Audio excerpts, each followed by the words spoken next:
Oh, man.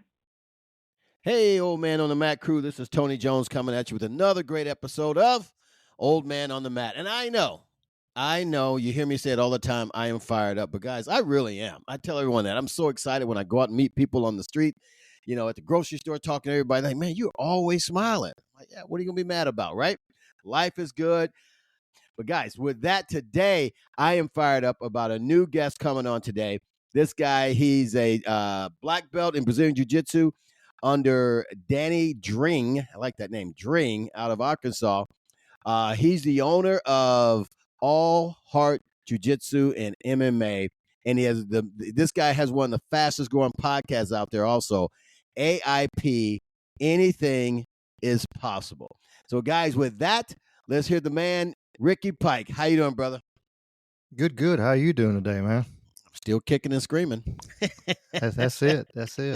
Keep on keeping on, as I always say. You have That's to, man. At our age, man, I say at our age, I don't know how old. How old are you? I'm 45.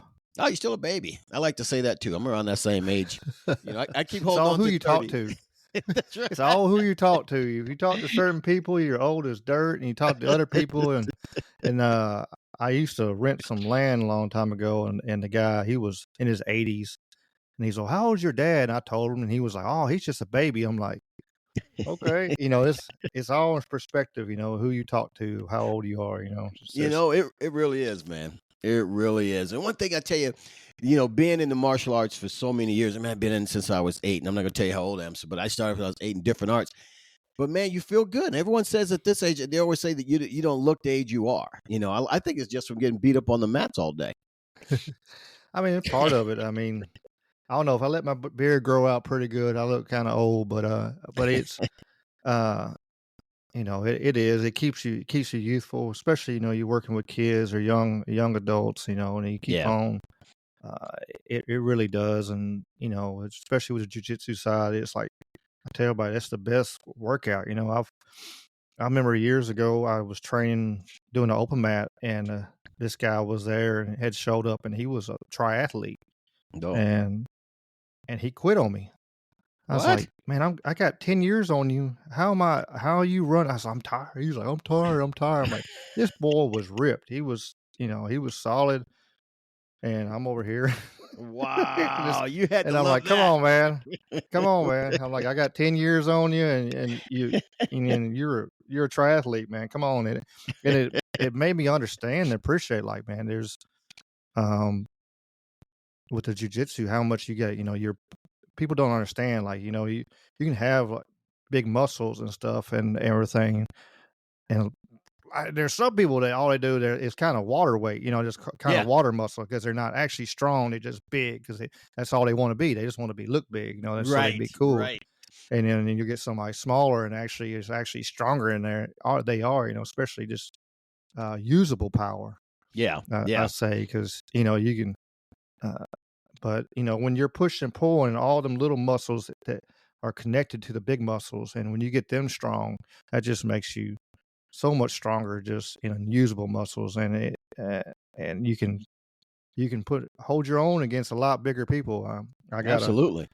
I got a kid. He's 115 pounds, and he'll jump on anybody, throw on the mat at him, and tap them. Real, that's good stuff, man. yeah. We had some college kids come in and for first try, and one guy, he had to be a solid 250 or something like that, 6'2" or something. Wow. And I turned around and looked, and dude stood up, and Aiden was holding on, arm barring him. Dude was tapping. He was, it just the kid's got no fear. He don't care. Man, the bigger they are, the more he wants to go see what he can do. But that's a great athlete, man. He's not afraid to get submitted. He's testing himself. That's really good, man. No. We went to I know we went to a Chewy seminar. I know you know who Chewy is. Yeah, absolutely, yeah. Oh yeah, like everybody knows who Chewy is if you're in the jiu-jitsu world. But we did a Chewy. He did the tournament, and then we did a seminar the next day, and which shout out to Chewy, because he's a. I actually worked. It was cool because I actually worked with Sean Hammonds a few times, that's who his instructor is. years ago, and Yeah. then I got to meet him and do the seminar with him, which was he's so cool and so humble. Yeah. And at the end, he was like, Aiden's like, "Hey, can I roll with you?" And he was like, he looked at his time. He's like, "I got time." And so he, Oh man. and he got to roll with Chewy, and Chewy knew, and I looked at him. I said, "I appreciate it, man, and I appreciate you." He's like understanding what he wanted, and he said, "No, I'm not that way."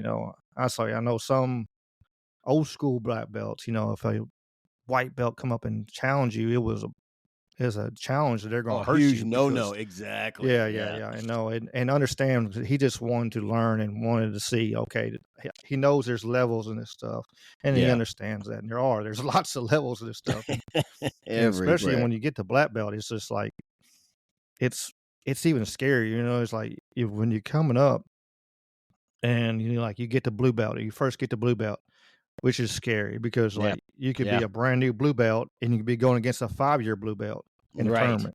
Right. And so, and now, like once you get your black belt, you could be going against a 20-year black belt. You know, Exactly. there's so many levels on this, and so it's just humbling, and it really Yeah. is. Yeah. Um, It really is a absolutely. humbling sport, but it's a humbling sport where you can get off the mat and feel like, man, did I do anything today? You know what I mean? I just got the crap kicked out of me. But you know what? It, You're gonna go back tomorrow and do it again. yeah, Right. I tell all my guys, and I say it like I'll probably say it to every class, or I truly do, and I truly believe it. I was like, some days you're the hammer, some days you're the nail, some days you're the wood, but it don't matter. I mean, because it's okay, so Yep. next time you come in here, it might be your day, and you might be the hammer, and you're going to go through everybody. And then the next day you come in Absolutely. here, you might not be feeling your best, and everybody else is on their A game, and it is Yep. what it is. Just Yeah. learn from it and figure out. Okay, all right, today is my day, and I still have them days. I mean, we all have them days, and just Oh yeah. those days show up. I'm like, all right, I'm practicing. I'm working on my defense then because Yeah. my timing's off. My everything's not doing what I want to do. I'm like, okay, I'm getting smashed today, but all right, let- let's let's make them work and see what they can do. See what Yeah. they can do with it. And Because you can always train something. A good yeah, friend of yeah, mine. yeah, I wrote with quite a bit, and he's like, what you need to do is, have a goal every training. It doesn't have to be a goal of I'm going to choke everybody out. I'm going to get some arm bars. It could be those, but if you have a game like he was telling me, because I'm a little older and nothing, I don't want to bash on us old guys, but I was exhausted, because I'm training, 3-4 days a week, and I'm doing it every day with these guys, and I enjoy it. And he says, you know what you need to do, Tony? He says, come in, just have one goal every day. He said, like, no one's taking my back today, or I'm gonna make sure I get this submission today. I'm just these little goals, and that helped me. That helped my game a lot because instead of going out there trying to shotgun everything, I went back to just, all right, no one's taking my back today. I got my little wins. for sure, for sure. I mean, it's good to do that. And something else, I recommend a lot of people, and we don't do it enough. You see it, but every once in a while, um, him flow roll or play chess. Yeah. And slow down because so many times that you're going through and you're rolling 100% and you're rolling full speed, you're, you know, I could even, if I'm coaching like in the corner, before I can even say it, you're already past 3 submissions, you Yeah. know, because you didn't slow down. I try to explain to my guys and gals, it's like, there's a time to explode and there's a time to stop, Right. and it's a pendulum balance right there. And it's hard, it's a hard lesson to learn, but sometimes if you need to, you can go down and you can flow roll and like, okay, let's take it easy, let's flow roll. Especially if you have a couple nagging injuries and stuff. Hey, Yeah. flow roll. Get somebody to flow roll with you. Or you can Yeah. play chess and one move at a time and go through there. That's One move at awesome, a man. time chess will let you will see all kinds of stuff like, okay, because I got the arm drag. Let me sit here for a second. Okay, I could do this. I could do that. You got time to think and think about where I want to go and where I could go. The possibilities of going, Right. It's not something you want to do all the time because you'll pick up a bad habit of slowing down when you don't need to slow down. But every Good once in a point. while to kind of refine them tools and see some other possibilities, because Yeah. usually when you're rolling all the time, you're doing the same thing. You're doing pretty much the same moves all the time because that's Yeah. your go-to. So if you every once in a while take a step back and look at it and go, okay, uh, let me slow down. Let me see what's going on here. Let's see what I can go. Okay, can I do this? Can I do that? And then a lot of times you'll pick up a new path that you'll actually like better and than you've been doing. And I think it's a good practice to do. That is a very good practice to do, because you're in it for the long haul too. You're in it for the long game. You're not just trying to be a weekend warrior. Yeah, for sure. I mean, this is a journey. It's not a destination. If you're doing jiu-jitsu and if you've been doing it a long time, it's not a destination. It's a journey. We're here and keep on, like once it's not like you stop and then when you get this belt, you're just still going, Yeah. you never stop. You never stop learning. You never stop growing. Yeah. I went to a black belt seminar last year, I think, or year before. Year before, I think.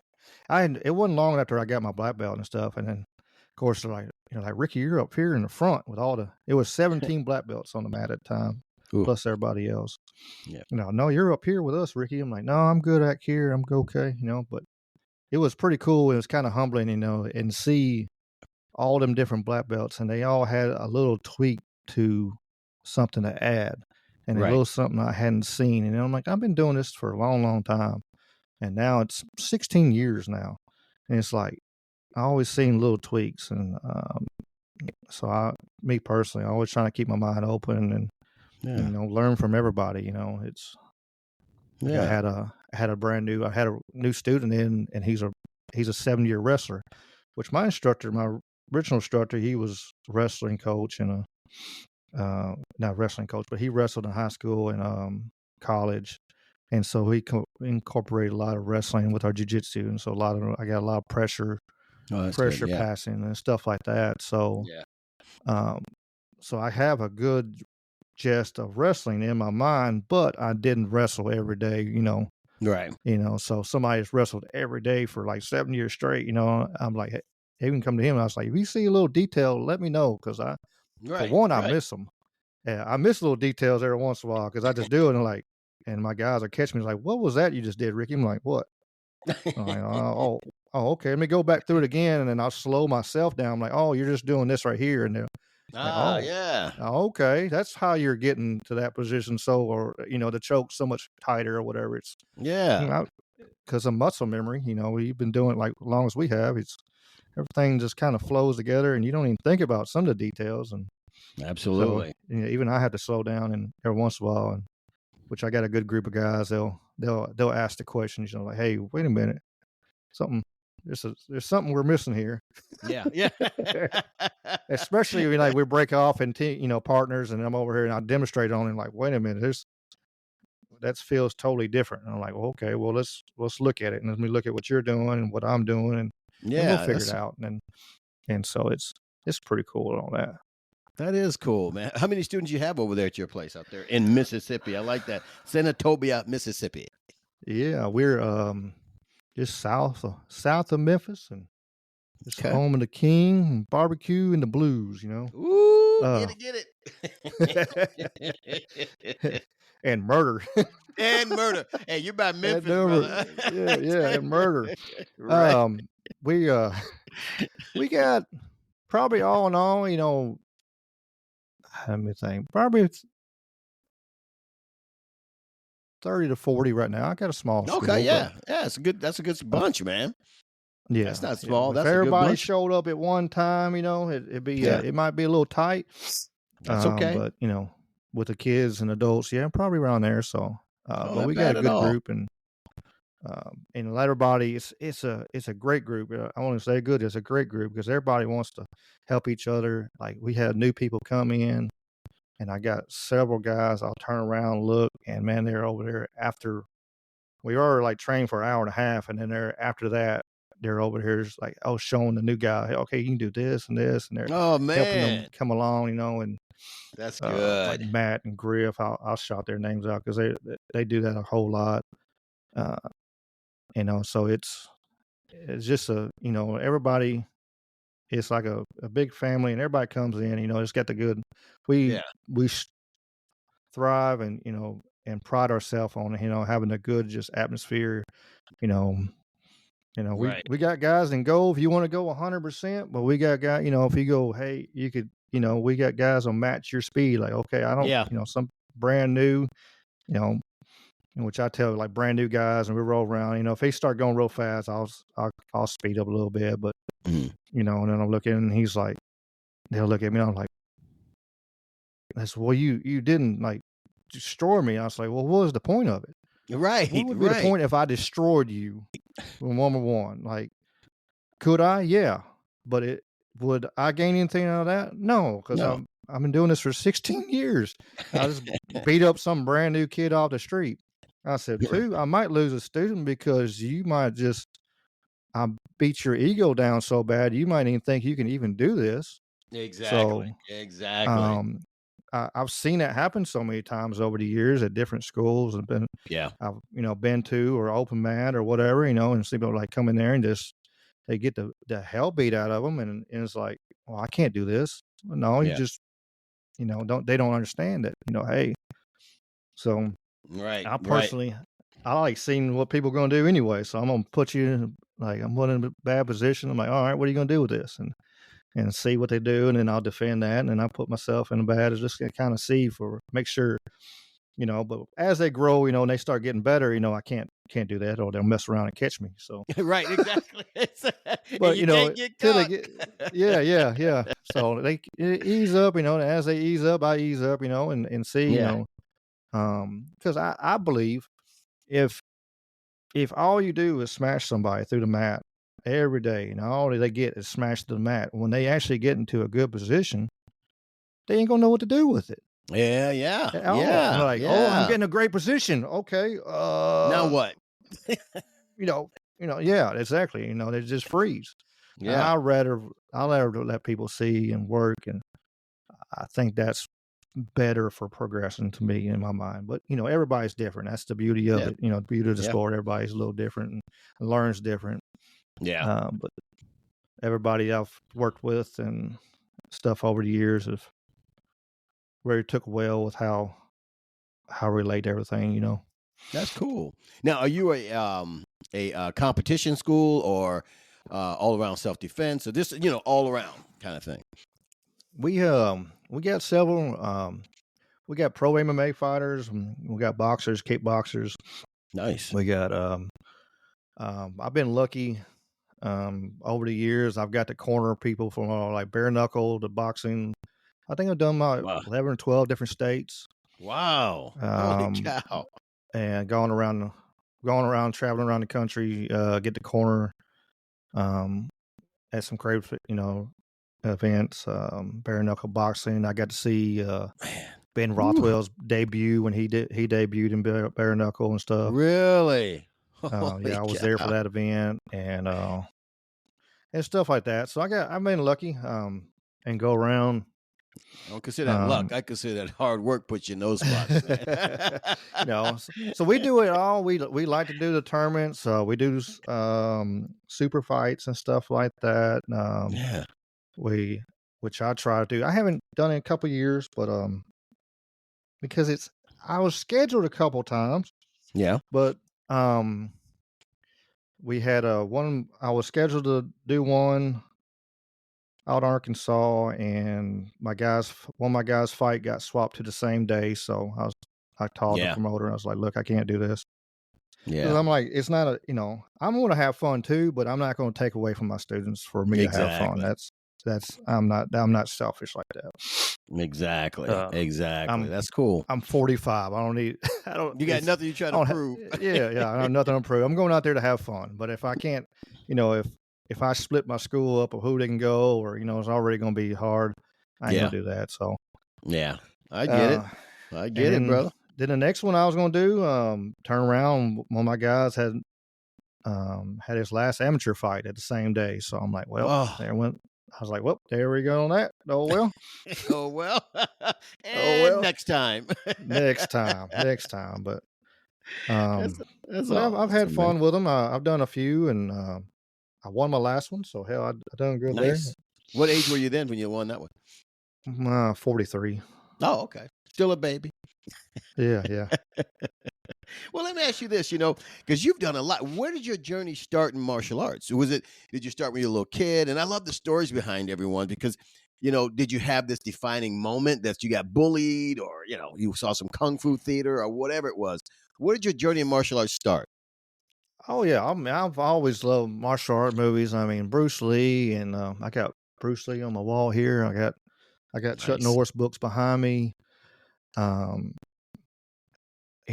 just the martial art movies and stuff like that. And then of course, with my age and generation, you got Ninja Turtles and all that Yeah. you had, and I mean, it just kept growing. And then I started doing karate um, at a church for a few years. Oh, okay. The church. I was Okay. doing yeah, I was doing karate, and then I seen like the tapes on the original UFCs and stuff like that. We Yeah. were watching on VHS back in the day, Yep. Yep. and we're sitting there watching that, and I'm like, all right, lady, yeah, the karate guys don't do good. And then I seen Hoist like wrap people up and tie them up, and I was like, man, I want to do that. Yeah. And back in '98, I got the trophy around here somewhere. Back in '98, I entered into a grappling tournament, not knowing a damn thing. Did you really? Just like it was a karate tournament, and then there was a grappling section over there, and I was like, I'm gonna do it. My karate instructor is mad as hell at me because that's not what we do, Ricky. He was traditional. Yeah. Um, he has studied in Japan and all that kind of stuff, Oh, and he's wow. like, yeah, that's not what we do, Ricky. Uh, I was Kyokushin karate. We're hard nosed, Okay. Almost like beat the Shotokan, right? yeah, Yeah. yeah, very hard nosed, very tough, and we just beat the hell out of each other. I had troubles at like a tournament stuff because we were just I wasn't I was more sledgehammer than I was finesse, but Yeah. Yeah. That's old uh, school, man. That's old school, it man. was I actually went to well, let me finish I guess my story on that. I get Yeah. ADD on you, but Yeah, yeah, I'm with we you too, man. Squirrel. squirrel baby. Now, I did that, and I seen that. And I did that grappling tournament, and I got second. I went 3 time limits, and finally finished on mount. And guy Oh, was, wow. as always, every time I competed, the guy was bigger than me and Yeah. taller than me, bigger than me, and stuff like that. But I went toe to toe with him, and not knowing that's just pure heart and pure natural. And I was Right. like, man, I want to do that, know how to do this. And one side of me wish I had, but the other side of me is like, I'm glad I waited later until I was in my later 20s when I started Yeah. back in '08. Yeah. Because a lot of the generation that like the early 2000s and like that, man, they're all beat up, like hurt, jacked up Mhm. arms, jacked up backs Mhm. and shoulders and necks because that generation, they didn't have nobody. Like people, Yeah. people don't understand like how blessed they are to have purple belts and brown belts on the mats with them, let alone black belts. Back in the Oh, day, yeah. you had blue belts teaching, and you might see a purple belt one day, and then you have a black belt come by every once in a while, Yeah. and so all they knew how to do was just beat the hell out of each other, and man, so they were all beat up and injury prone, and so I'm glad Man. I came in at the tail end of that, Yeah. so it's kept me healthier. Okay. I've had my instances, but it's kept me healthier. So Yeah. Oh, man. So your first art was karate. Now, mhm. did you do any boxing or anything else? No, I just did karate. Um, did it for 3 years, and then my instructor retired. Then I was an aimless Ronin, I guess, for a little while, floating around. And I go to gym, and Okay. um, I went to one gym. I had a terrible situation. It was cool for a little bit until Yeah. got to the point where the instructor wanted me to spar, which Mm. I'll spar. It's no big deal. But he Yeah. put me up against his best student, his right hand man, Oh, man. and me and him went toe to toe across that room. Like he kicking me, I kicking him. It was a good even. match, but he was thinking he should have wiped the floor with me, which he wouldn't, because I was green belt, I guess. What was I? But it took me 3 years to get my green belt. Like, a lot of schools, you can get black belt in 18 months, and my instructor was old school, and he had already handed out like 3 or 4 in all his years. So 3 or 4 black belts ever. Yeah. So, and I remember that guy, he would stop him and turn him around, have me turn around so he could tell him stuff to do, and he still wasn't working. Yeah, I swear on everything. That's crazy. I got done sparring him. He's like, all right, you're going to spar me? I was like, all right, I don't care. We can spar you, huh? Right? Whatever. So me and him are going back and forth, and we come up, and we got to this one point, and we're going at it, and I caught him with a clean uppercut, and he got stepped back and got mad, and he was like, oh, we're going to go. You want to go like that? And he just starts swinging on me. Oh, my God. We're in a church. And I covered up. And I'm like, if I swing again, I'll never forget this. I thought about it. I said, I swing again. I said, I'm going to have to hurt this man or he's going to hurt me. I'm not over eager. Like I can beat everybody up. But I was like, either I'm going to hurt him or he's going to hurt me. Yeah. And I'm going to be in a church in front of all these students. Like if I turn around and beat him up in his church in front of his students, it's not a good look. Yeah. So I was like, I'm just covered up. I just covered up and let him swing on me after he got mad. And then he got done. He's like, you were trained wrong. I'm like, okay. I said, dude, I just went toe to toe with you and you're a best student. And what are you talking about? And I was like, I'm done. And I left that one. Oh, man. I had just bad situation like that, and then I go around, and then finally I found a gym, and it was what I needed, kind of like a family atmosphere. Everybody was cool. I started doing jiu-jitsu the day after Christmas. Actually, they had opened that, and of course, who's training on the day after Christmas in jiu-jitsu is all the hardcore killers, and I show up in a karate gi. And it got ripped.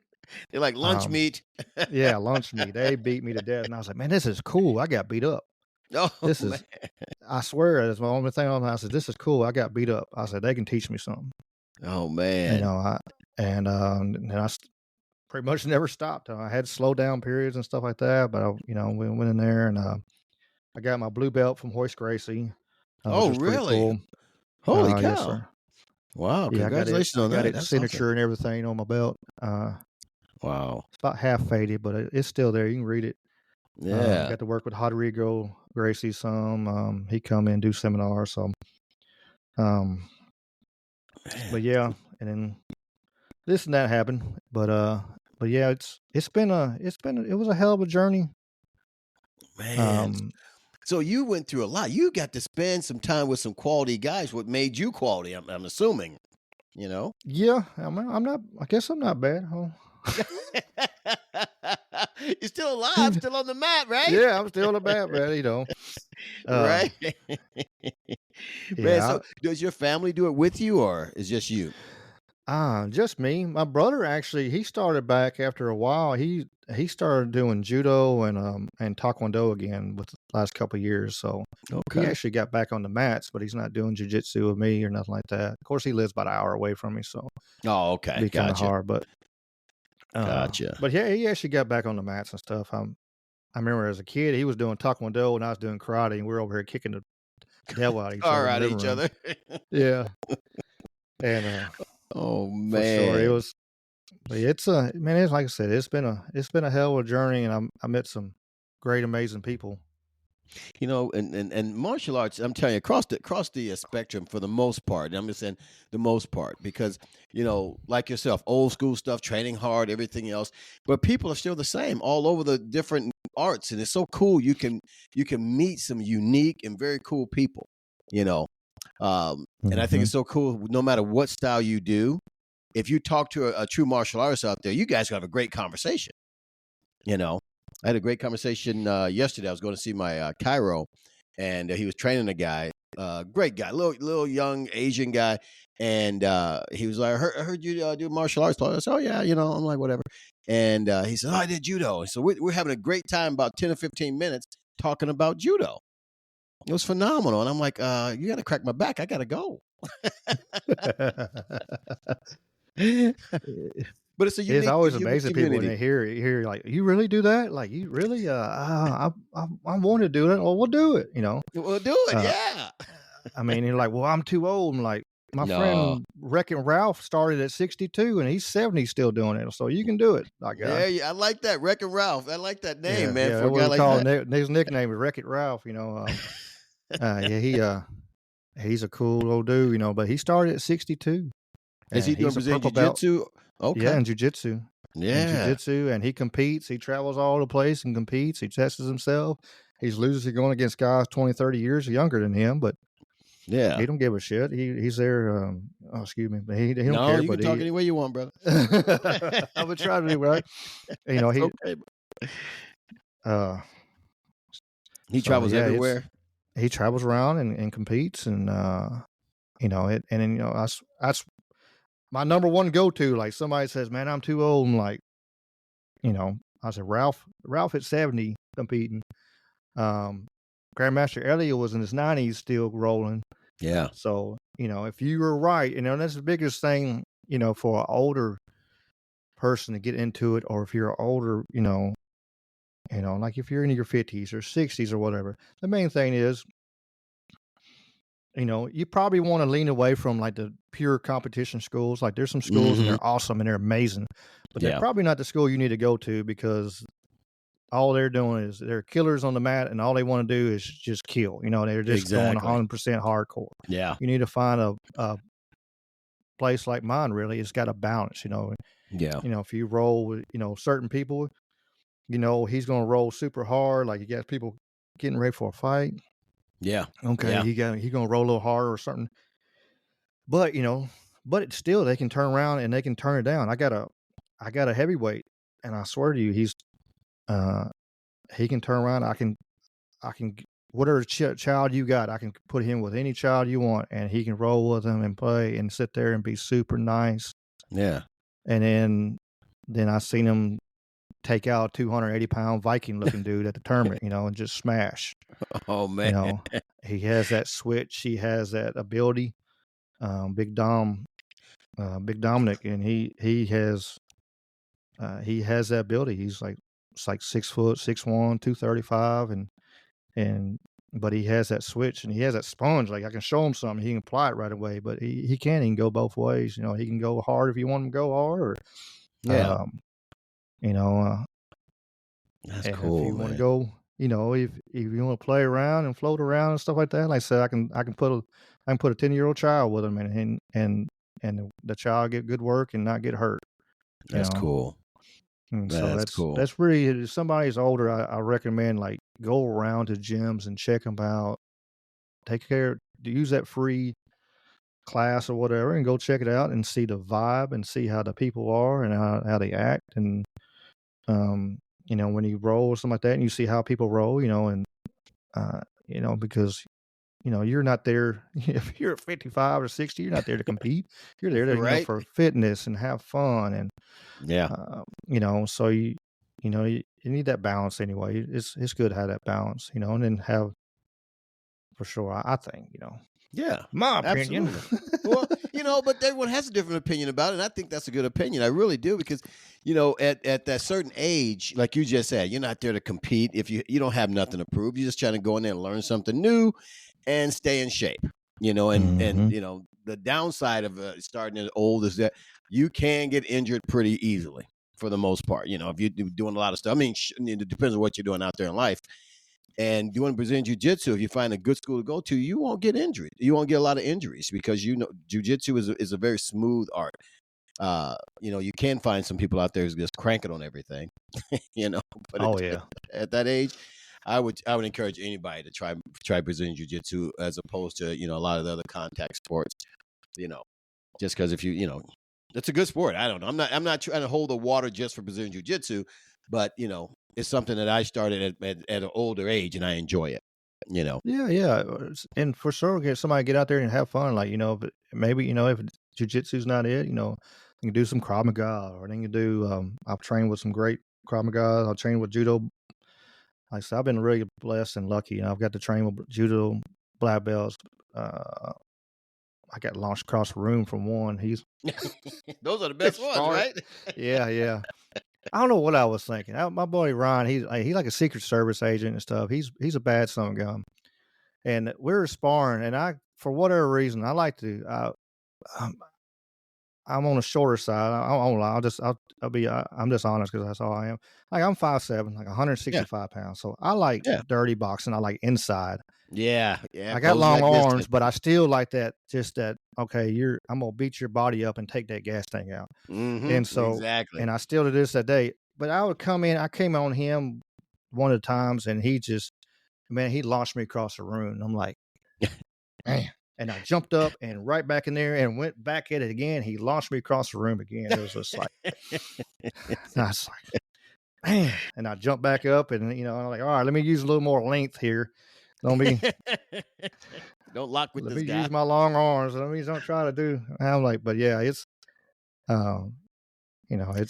it's fun. Like I said, I've got really lucky. I've got to work with so many different people over the years.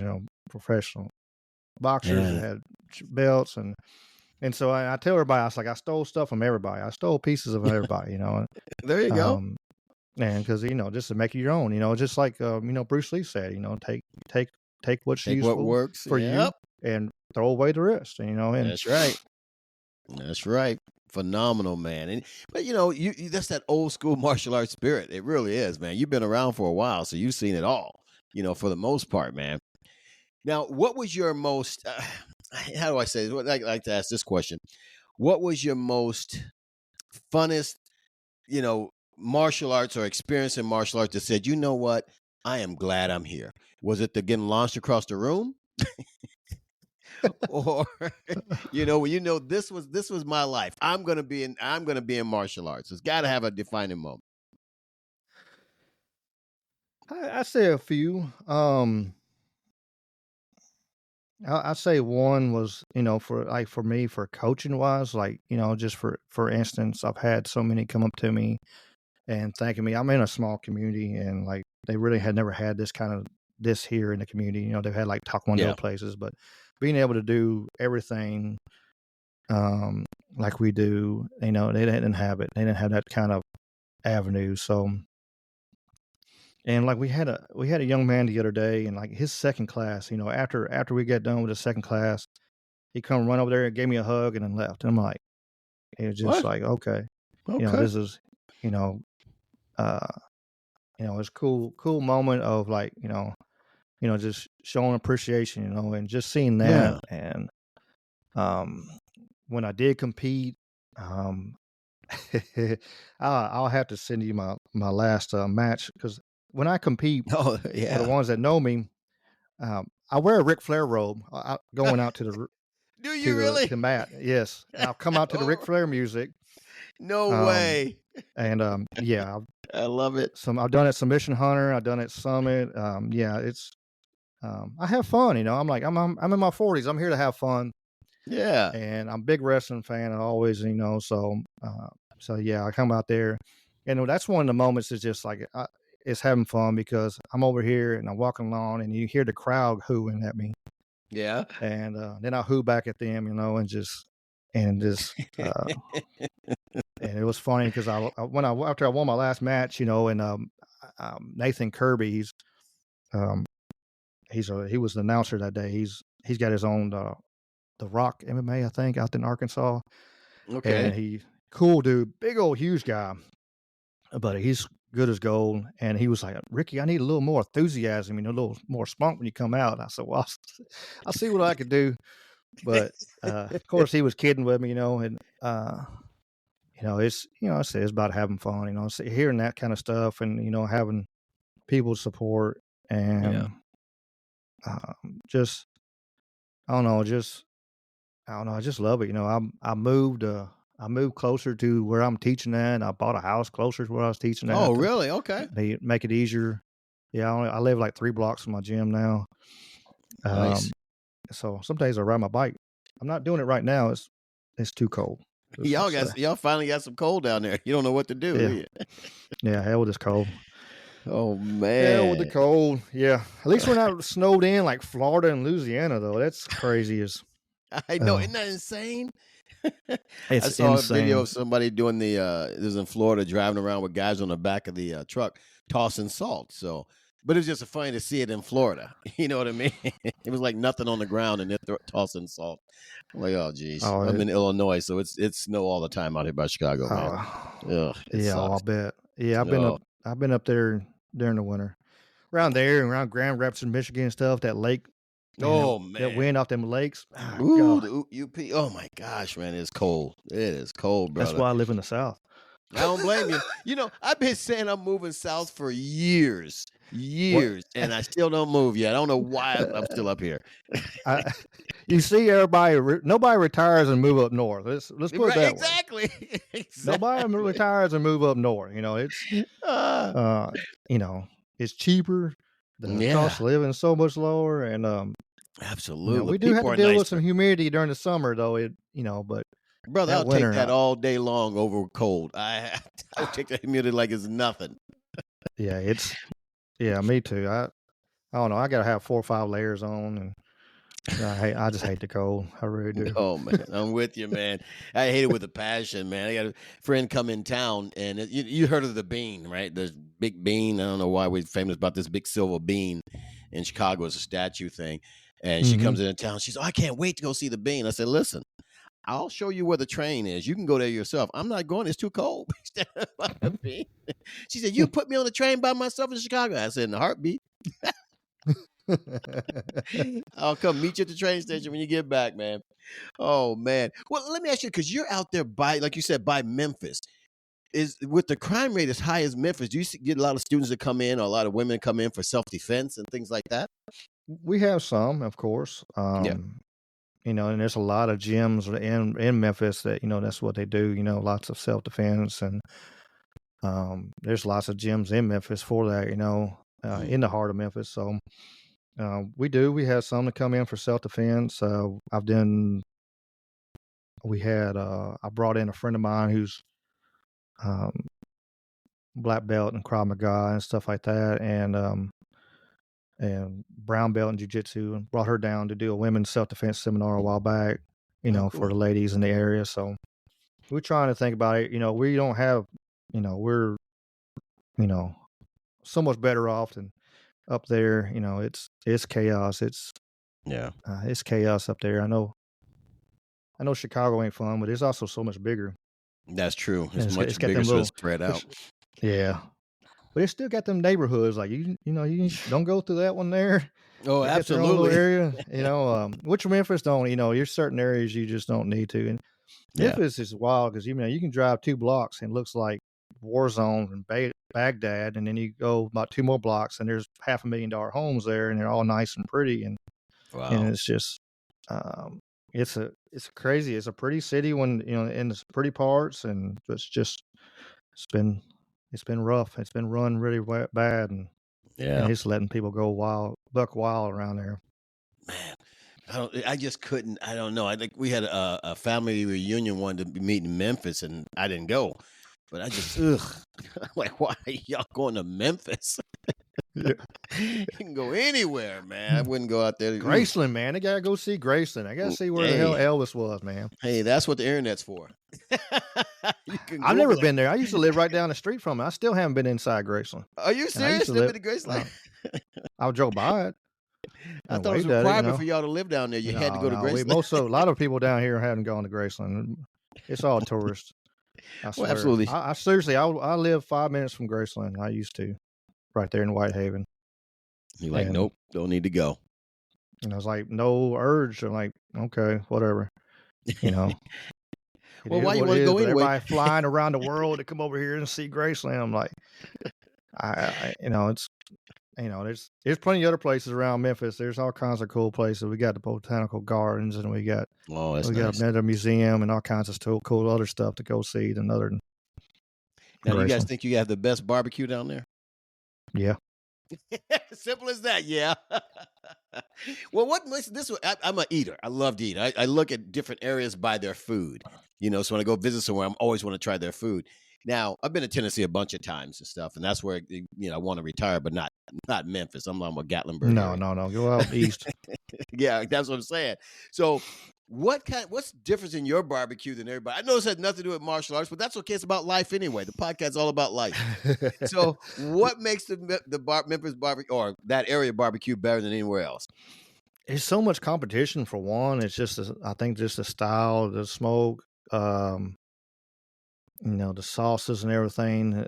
We have the barbecue festival downtown and stuff like that, where it's so much, it's so much competition. So you got to be better. It's like a tourist spot. If you got restaurants in a tourist town, if you don't have great food, you're not going to make it. If you don't have great service and great food, because you're not going to make it, because there's so many other places like, oh, you hear that they're mediocre.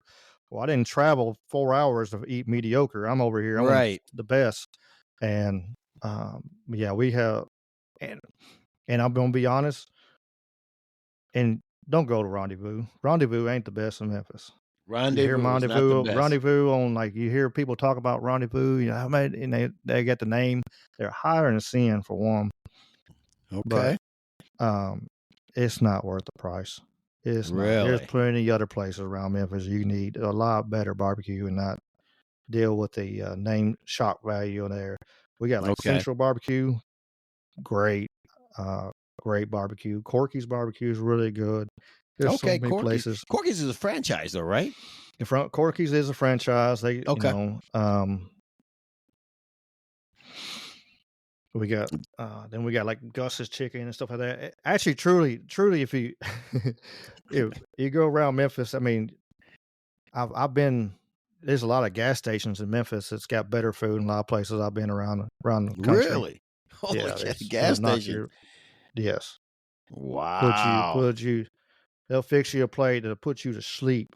Kind of deal. Like, like, I want some of them yams. I want some of that there. Give me that catfish on there, that piled on there, and it's all good. I mean, because it's just, I don't know. It's just, I don't know what it is right here, but everybody, they can cook.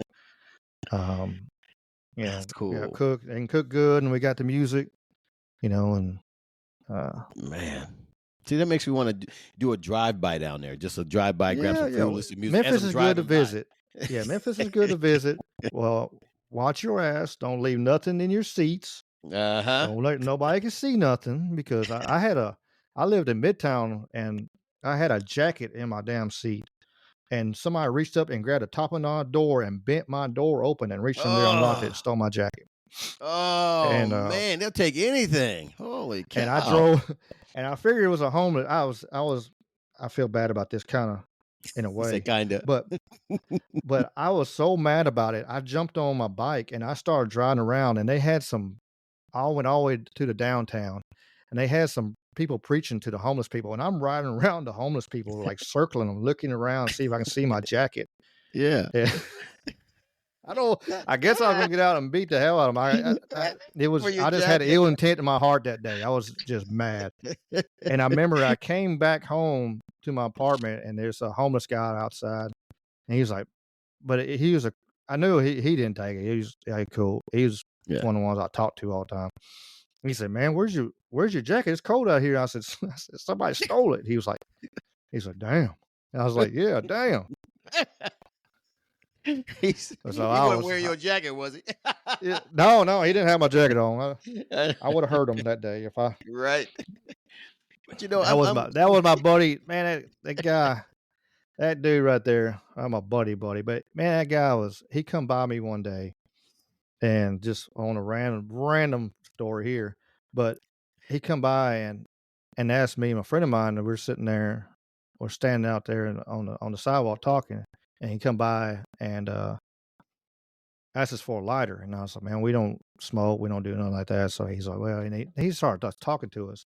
And he was telling me how he was on the side of the road asking for money.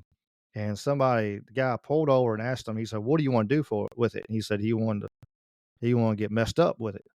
And the guy said, "You stay here." He's like, and he went to the bank. This is what he told me now, and brought him $500 in an envelope and gave it to him. He's like, "Here, I'm gonna give this to you because you were honest."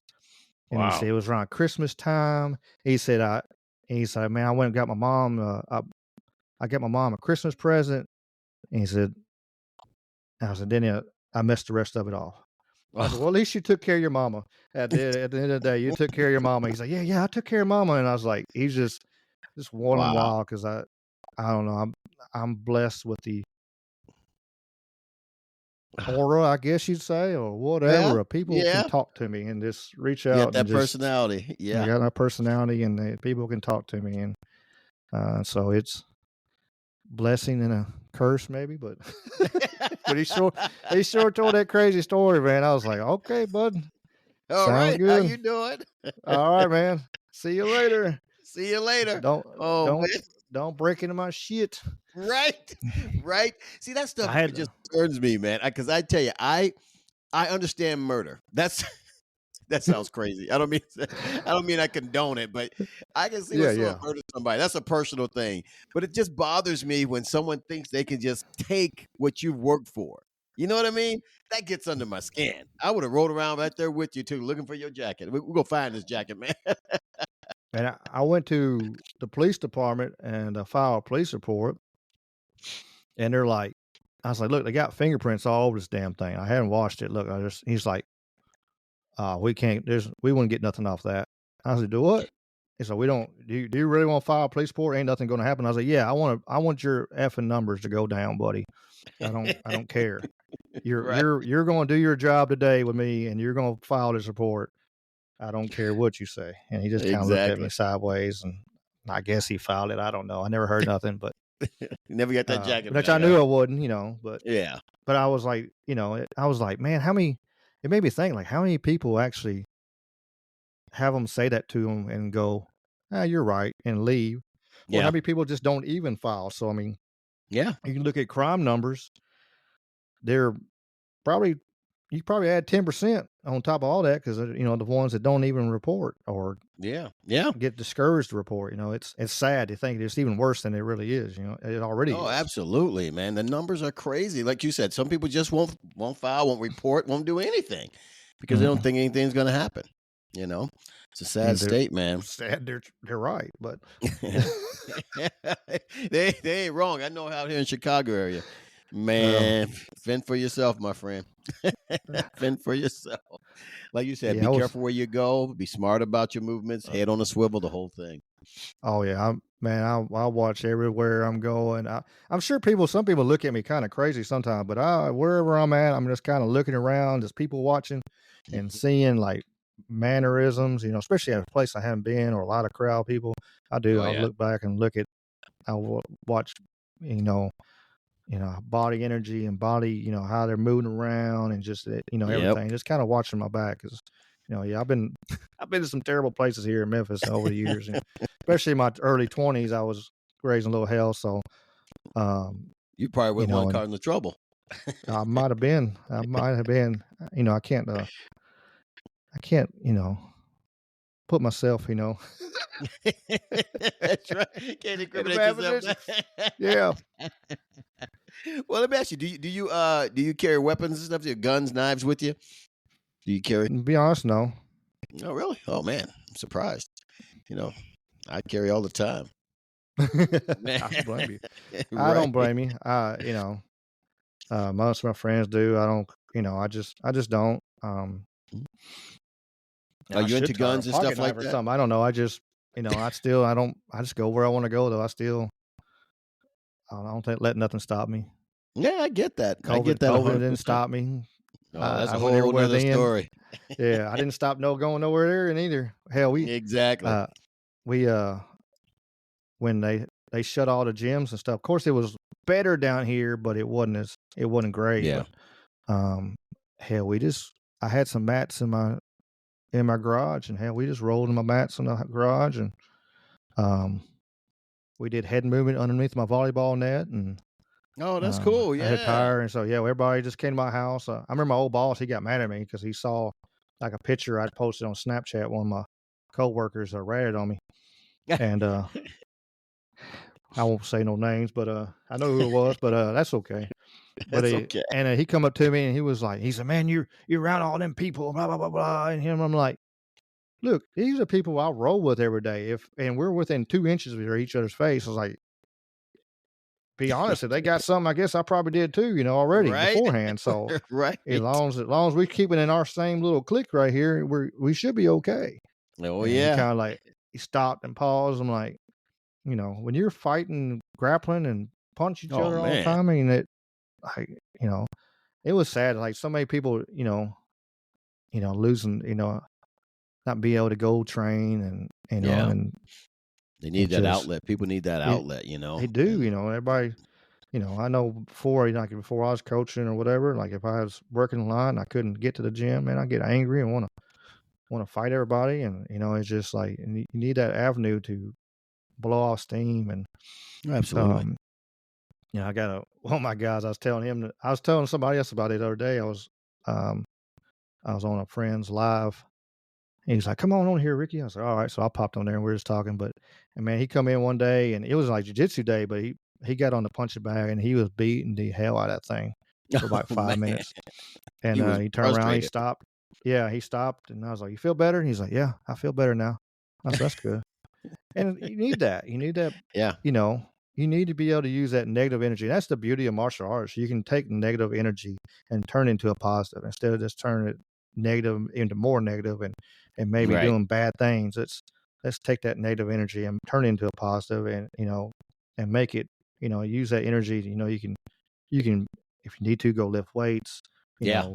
bike, you don't have to do, martial arts, but do something with that energy instead of just holding it inside and making yourself miserable because, man, life's too short. We're only You're here for a absolutely moment right. and we don't need to be holding in anger and stuff all the time. I mean, you're going to have bad days and stuff. And, I'm not, naive to that, but it's when you have bad days, use that bad to try to turn into a positive, I think. Exactly. I like the way you think, man. That's why what you do. Anything is possible. The name of your podcast, man. That's cool. I like that. What made you come up with that with your podcast? Me and my buddies, with the name, me and my buddies, we used to joke around and we would have A.I.P days, like weekends or whatever. And like, it's A.I.P, anything possible. And like, all right, what are we doing? Who knows? We would actually, seriously, we would get like, all right, we're going downtown and eat. There was a restaurant called Cookie Canuck, and they got one of them 6-pound cheeseburgers and stuff like that. They got one of them monster and like stuff like if you can eat it, what kind of deal. But man, we would go in there and eat, and then we'd probably go somewhere else. And then who knows where we would go? We might go down to casinos. We might go down the club. Who knows? It was just anything's possible. And we were joking around A.I.P. and we would joke about, man, we're going to do shirts and all kinds of stuff. And we never did, but which I have now. I actually got A.I.P. shirts now because of the podcast. So that's awesome, man. I started listening to and I've been wanting to do a podcast, and I've had people tell me, it's like, hey, you got a good voice for radio. You can do this. Yeah, You do. could, you could do this, Ricky. And I was like, well, I don't want to be put in a box. I don't like being in a box. I want to say, well, you can't talk about this. You can only talk about this subject right here. And then that'll drive me, like with you today, we've been talking about barbecue and jiu-jitsu and everything. Exactly. Just flowing with life. I can't sit in man. a box. God didn't make me that way. So I started watching a show called Troubled Minds. It comes on YouTube, and it's got they got their own little digital radio, and they talk about all kinds of different subjects. And they got people calling in. I've called in a bunch of times, and they just point their point of view. But nobody gets mad. The chat don't get mad. Like, hey, this is your point of view. This is my point of view. Okay, cool. That's good. And so. And I'm like, since they talked about all kinds of different subjects, I was like, okay, I can do that. I want to do that. Yeah. And so I started, when they first come out, it was Anchor, and now it's Spotify podcasters for whatever, And so I got on Anchor and I found that so I could do it for free, and which a lot of people I'll throw this out there. If you want to do something like this, like we're, doing right here, you can go on Spotify for creators and get a free podcast and do this for free and Exactly. be on Spotify. Yep. That's when I started. I started the same way on that one. Great system. Yeah. And so, I mean, that way and then you start adding everybody in there. I just added mine to what was it? What did I head to the other day? I forgot what in the world. One platform, Pandora. Oh, Pandora. I forgot all about Pandora. I was like, yeah. Oh yeah. And so I went on there and put my deal in there. So I got it on Pandora now. But Nice. so I started doing. At first, I was just I started recording stuff, and like if anybody wants to listen to my podcast, they can go back to my original stuff, and it's basically me just talking in therapy for myself. Really, I'll just whatever popped in my head, I would talk about. I was putting it out there, and I didn't even tell nobody. It was just like just put it out there. If somebody watches it, heard it, whatever, it was just all voice like this is. And then I seen the Trouble Minds, and then I'm like, well, I can do a little more, and I started doing a little more, and then I started doing video, and I've grown from that. Which I got a GoPro 9 I use for my webcam, and then I got me a new mic, and then I started adding extra lights and this and that and decor, all kinds of stuff. I got if they go in there and watch it, like my live stream, stuff like that, I got a bunch of masks behind me on my wall and stuff like that. So it's all kind of cool stuff. But that's cool. So just slowly incorporate it, and so I talk about all kinds of stuff. I talk about for instance, different. I've done a lot lately with different projects, like government projects and stuff like that. A lot lately, like from back in the day, like Operation Mincemeat, Operation Salmon, Project Salmon. I mean, where they actually dropped some nuclear bombs in Mississippi. Really? Yes. I didn't know about that. It's down they did it inside the ground, inside of a cave. They wanted their testing to see if they could be able to see if the Russians were testing like that. So they would see if the seismic and stuff like that. But yeah, they actually dropped 2 nuclear bombs down in southern Mississippi. Holy cow! Inside of a cave. So, and stuff like that, like that, like you hadn't heard that. I had never heard of that until I heard about it. Stuff like that. I try to talk about stuff that, man, if I find something I ain't never heard about, like the world's oldest hotel in Japan. It was started in 900 AD and it's still going today. Wow. I did something like that. That's cool. So you talk about everything to draw all kinds of crowds. All audiences. I'm across the board. Project Stargate, when they did the when there's psychic, espionage, we're trying to do remote viewing, stuff like that. I've talked about that. All kinds of different stuff. Cryptids. Man, you name it. It's I probably talked about it. I'm going to talk about it, kind of deal. I've done a lot. Right. And then How long I do have you had on that podcast? Technically since 23, but really 24 is when I really actually like kicked it in gear. Like, okay, I'm gonna swing. You will start doing something with it. Yeah. Trouble Minds. Actually, I put me on. Michael Strange owns Trouble Minds. He actually I called in and he actually pulled my podcast up while we were talking. And he said, "You've been busy, Ricky." And I was like, "Yeah." That's good stuff, man. And so he was like, "You want to come on, and syndicate on the Trouble Minds radio network?" And I was like, "Cool." So I'm actually syndicated on there, so you can actually hear me on that also. On top of every other platform you can get your hands on. That is dang cool, man. And then I do me and my buddy Jamie and Dave. Jamie Grant, he's the mouth to the south. He goes around just commentating for he's an announcer for a lot of fight promotions and stuff like that.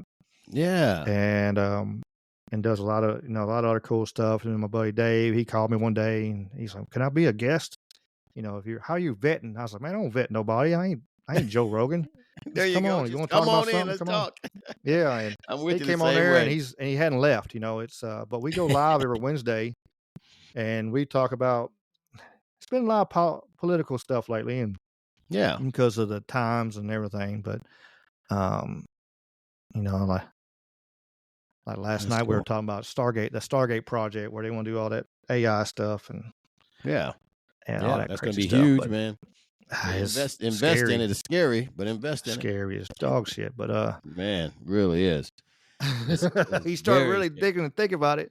Uh, Going down these and then rabbit holes. I love it. Google got that Willow, and then the quantum computing being so fast, and you add that kind of stuff together, it's I don't know, Yeah. but yeah, we You- talked about that. We talk about all kinds of stuff on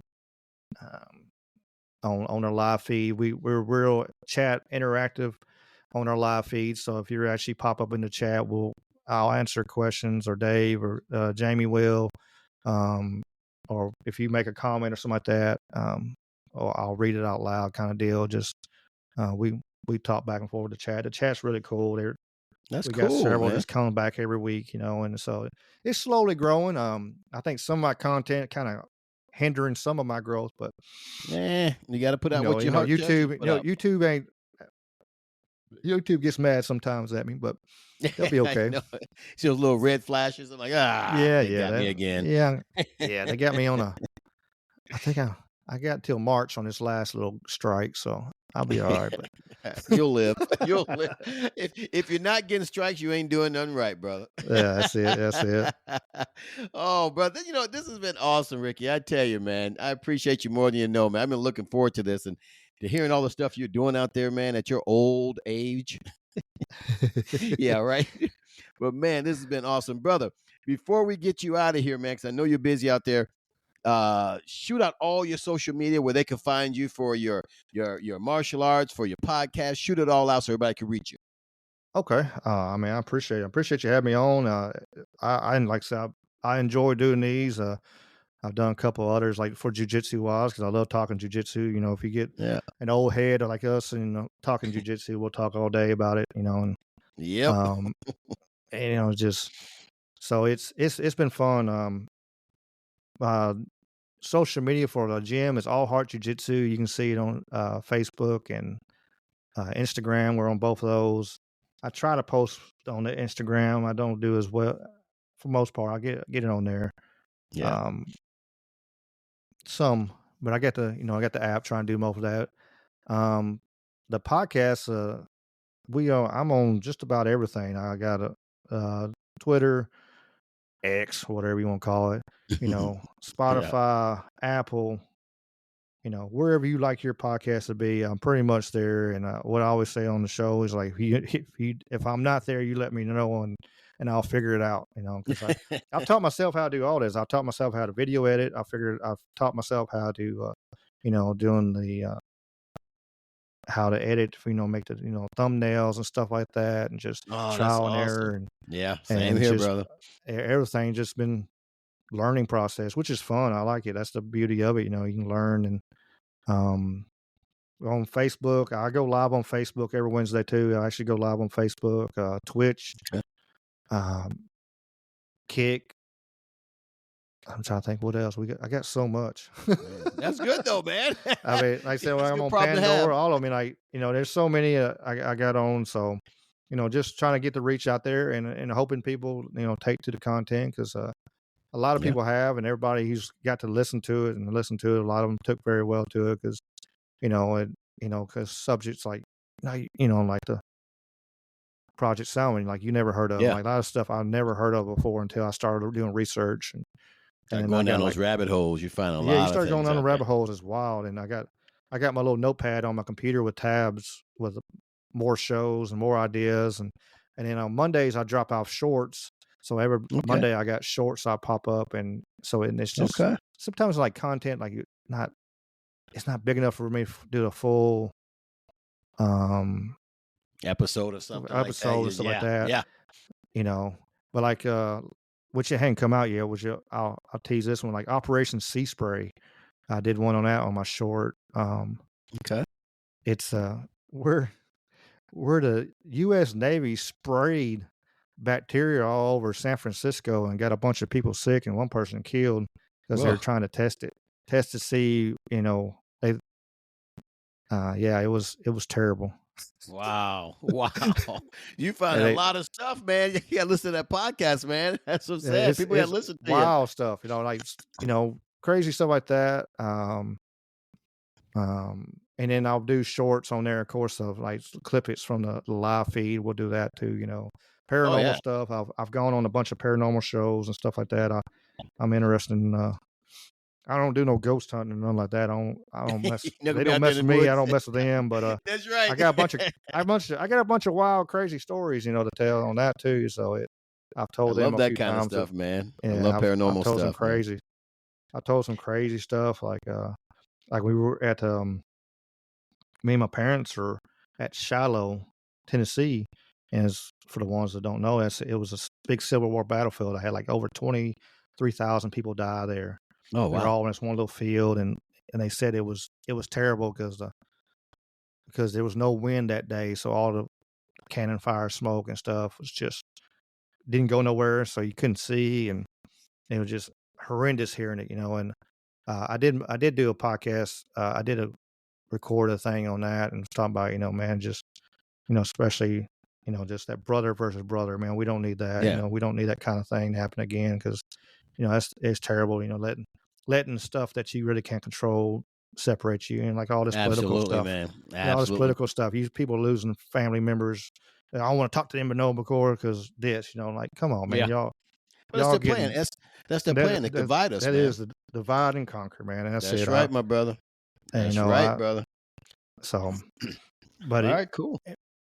but yeah, we heard me and my mom were riding. My parents, my brother, and my dad in the back. Me and my mom riding. I'll tell you this real quick. Yeah. And he sitting there. We heard music floating through the air. You'd hear, just like it was like a little trumpet play coming through there. Yeah. And I heard it, and I'm like, okay. And I kept driving, and my mom turned and looked at me, and she's like, "You heard what I just heard, didn't you?" He said, no, she didn't say it like that. She said, "You heard that music, didn't you?" And I said, "Yeah." So I ain't gonna lie to my mom. Yeah. And we heard that, and then which was wild, because I was like, well, maybe I didn't, but and then mom turned at me and looked at me. He's like, "You heard that music?" I'm like, "Yeah, I heard the music." And then we rode around, and we heard faint cannon fire in the distance. Wow. You could hear, and it was wild. And like they had a cannon fire going off that day, but it wasn't timed. Like it was, and of course when they fired it off, it was so much louder. Yeah. But it was like 45 minutes before they were about to fire the cannon off again. But yeah, we heard cannon fire. Wow. There's lots of in that area. There's lots of pictures people taking of like soldiers walking along in the field and stuff like that too. But we didn't get none of that. But gosh. we did hear. We heard cannon fire and we heard crazy music. So, but that was just one of the crazy stories I got to tell lately. But man, you've been out there.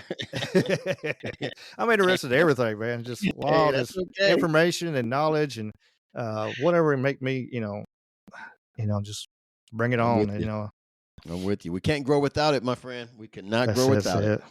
That is awesome. Brother, I appreciate you more than you know, man. But guys, this has been Mr. Ricky Pike of Anything is Possible's podcast. And if you guys want to go roll with them and get beat up by them, make sure you check them out there in Senatobia. I hope I said it right. Mississippi at All Heart Jiu Jitsu.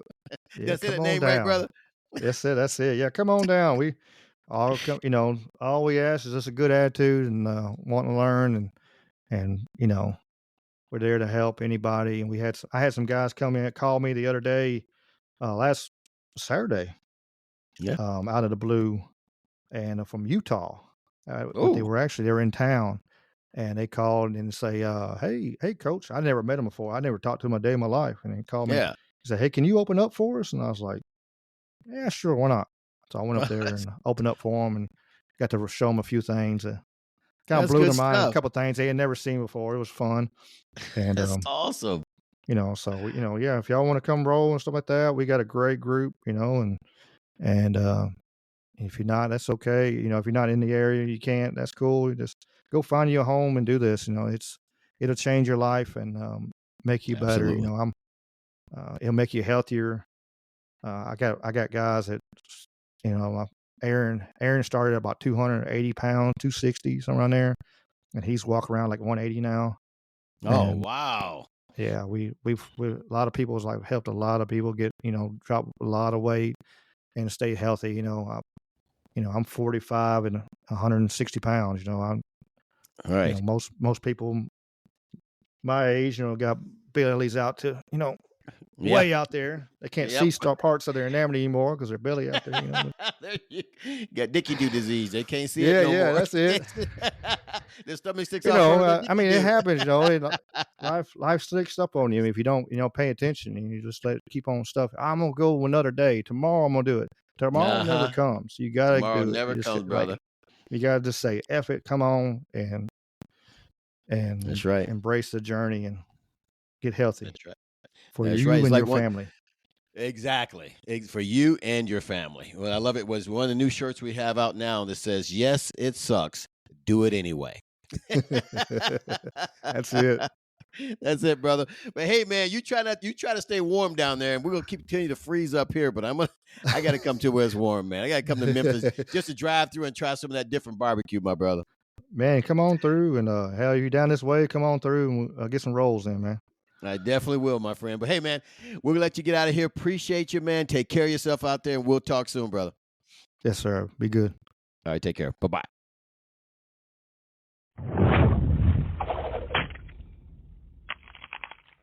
Oh, man.